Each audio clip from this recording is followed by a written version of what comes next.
What happens when you think something's coming, like we've been trying to have a baby for 6 years. I think it's around the corner. I think it's around the corner. I think I'm being receptive. And now I'm 43 years old and it's not there. Is it not supposed to be there? Am I blocking it from coming? Well, this is always true. If there's something that I think about a lot and it is not becoming the way I want it to become, my thoughts are in the way. Why are my thoughts in the way? Because I'm focused upon what is. I'm giving more attention to what is, which is absence of baby, than I am about what is wanted. We've had this conversation with so many women, and it is such a common thing that they can't get pregnant, they can't get pregnant, they can't get pregnant, they can't get pregnant, they can't get pregnant. So they say, all right, let's go another way. So they adopt a baby, and then they get pregnant. So what changed?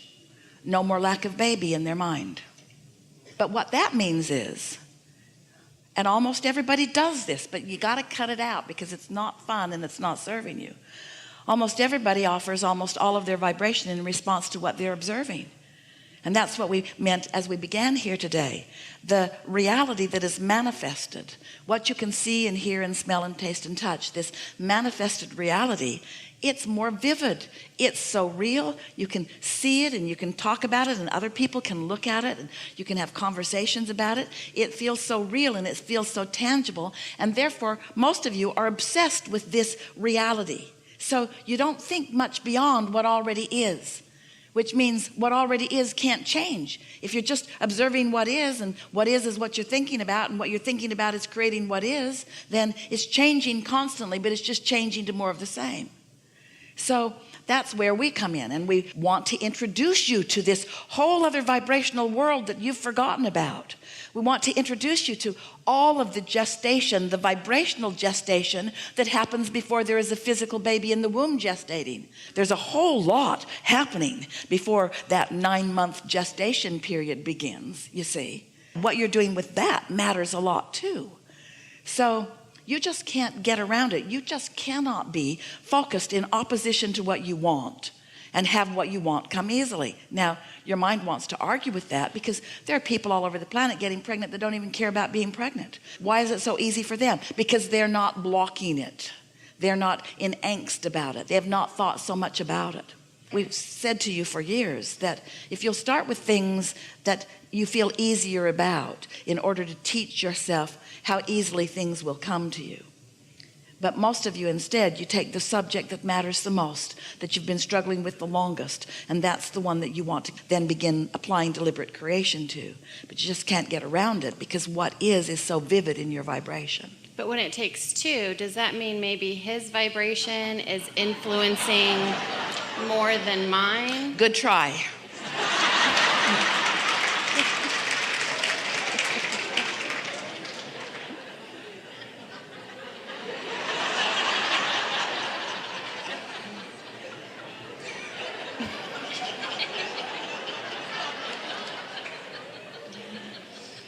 So I could literally make this baby all on my own.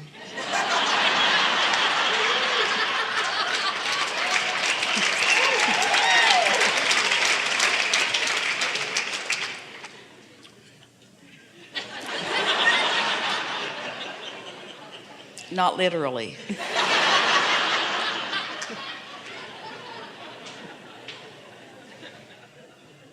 But you can be inspired to the path of least resistance. And the path of least resistance is to get off the subject or accomplish it in some way that you do believe in.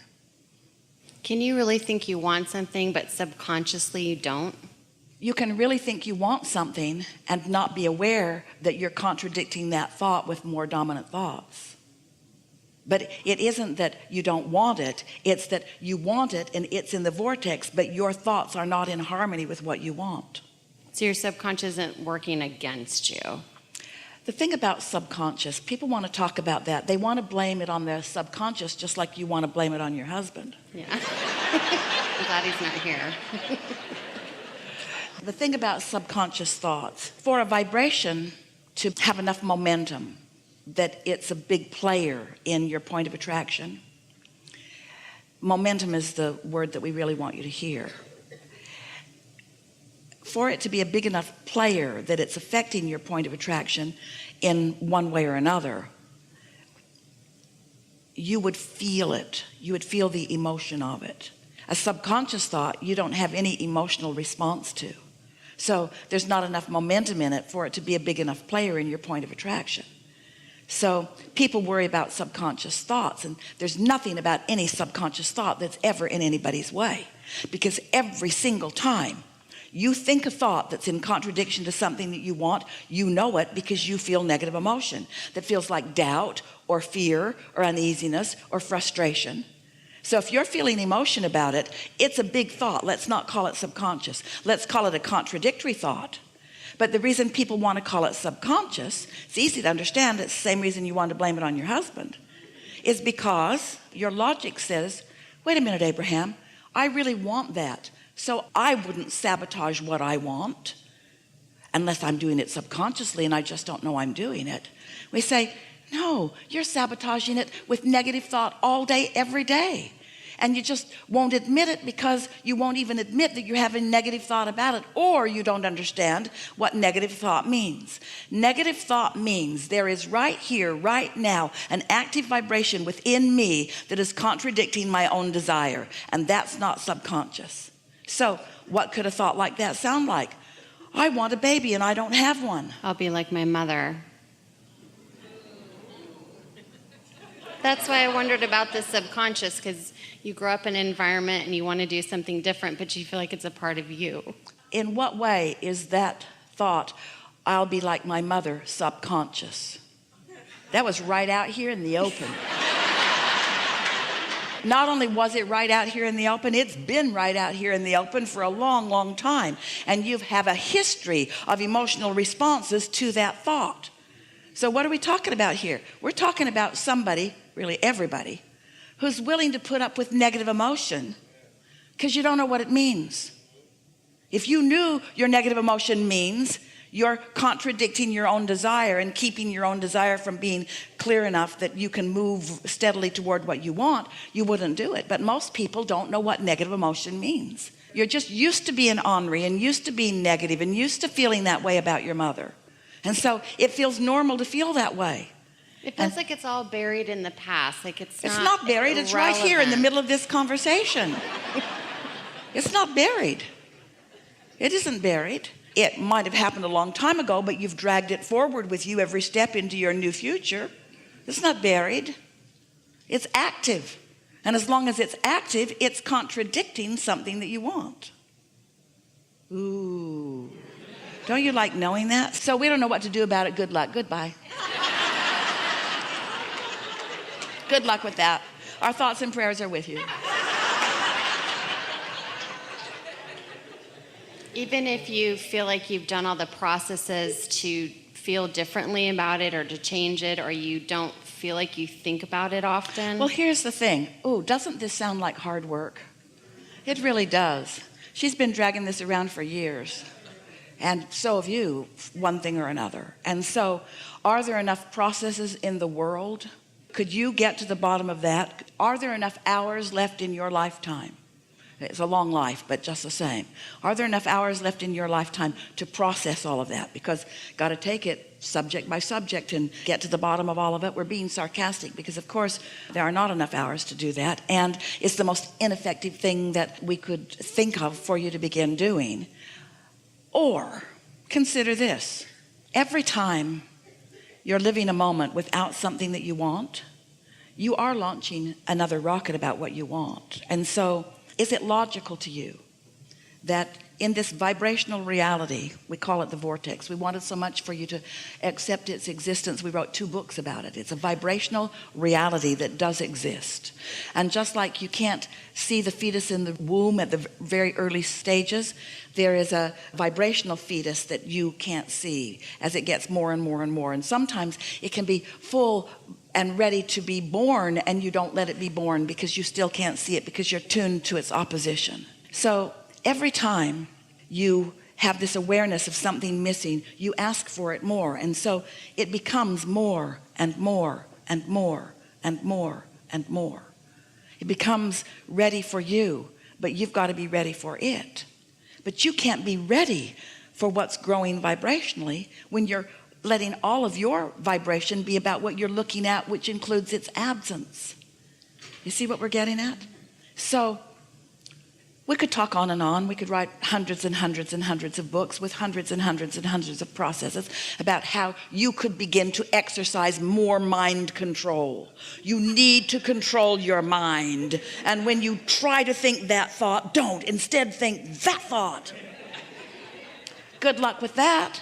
Because law of attraction has a bead on what you've been thinking, and that's what law of attraction is dishing up to you. This is what you usually think, and so this is what you usually pick up. Your range isn't very far from where you are. So what are we going to do, Abraham? I got this pattern of thought, and law of attraction won't let me deviate very much from it, and yet my desire is very far from what I am mostly thinking about. I'm mostly thinking about not having enough money when I really want a lot of money. I'm mostly thinking about not having a lover when I really want a lover. I'm mostly thinking about not having a baby when I really want a baby. What am I going to do? I can't control my thoughts, and law of attraction won't help me. Law of attraction will not help me change my thoughts. Law of attraction only gives me more of the same thoughts I'm already thinking. So what am I going to do? You could croak. You could get a lobotomy. That'll slow you down. You could take a nap. But when you wake up, you're going to pick right back up where you were because nothing changed vibrationally, really. Your propensity for the way you think. Or you could deliberately quiet your mind through the meditative process. And you could do it today and tomorrow and the next day and the next day and the next day. You could do it for about 30 days. You could do it every day for 15 or 20 minutes, and you could practice focusing on something not interesting, like the hum of the air conditioner in the room or the buzz of something. You could focus on something boring and not very interesting until you show yourself that you can quiet your thought. And if you do it not in the middle of a big rampage of what you don't want, but instead when you first wake up before that rampage has gathered much momentum, you could quiet your mind. And when you quiet your mind, your vibration will rise, and you will find a vibrational equivalency not only to your inner being, but to the desire that is over there with your inner being. And if you would do that on a consistent basis, you would have access through law of attraction to thoughts that you currently don't have access to. Because when you find vibrational equivalency with your inner being, who only thinks about what you want, can you feel the perfection of the way this morning has unfolded? And all of the things that we've been talking about? When you find vibrational equivalency with your inner being by quieting your mind that usually isn't equivalent, and your vibration rises, you have this vibrational equivalency that you're not practiced yet at translating into words because it's too new of an experience for you. Esther is so practiced at finding vibrational equivalency with Abraham that she can speak the words that are the vibrational equivalent to what we are offering. You see what we're getting at? She's tuned herself so the words come easily to her. They won't come easily to you in the beginning, but you'll feel an impulse. And if you stay with it long enough and don't contradict who you really are long enough, you will come to know that there is nothing that you can want that cannot easily come into being. So the concept of it's not meant to be is false. The concept of I'm not letting something I want be because I'm focused in vibrational opposition to it is true. And the reason you say it's not meant to be is what we just said earlier. Abraham, I wouldn't do this to me. I don't want this. I wouldn't do this to me. And we say, we didn't say you did it intentionally, but we did say you did it because you were feeling negative about something. And after all, doesn't everybody feel negative? You give yourself permission to feel negative because they do too. You join together in other groups that are negative about the same thing and you think it makes you feel better, but it doesn't. Oh yeah, we're all in agreement about how bad this is.